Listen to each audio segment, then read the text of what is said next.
नंतर निर्मल तलाव, निर्मला येथील मालई तलाव, तो आपल्याला विकसित करण्यासाठी आपण 37,20,00,000 रुपयांचा डीपीआर तयार करून शासनाकडे पाठवलेला आहे.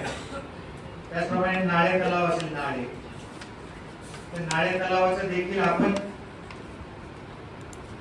साधारणतः 37,69,00,000 एवढा डीपीआर केंद्र शासनाकडे पाठवण्यासाठी राज्य शासनाकडे पाठवलेला आहे. अशी ही मोठी तलाव विकसित करण्याकरता केंद्राने राज्य शासनाचा अनुदान मिळण्याकरताचा प्रकल्प अहवाल आपला तयार झाला आहे. राज्य शासनाकडे आपण पाठवलेला पण आहे.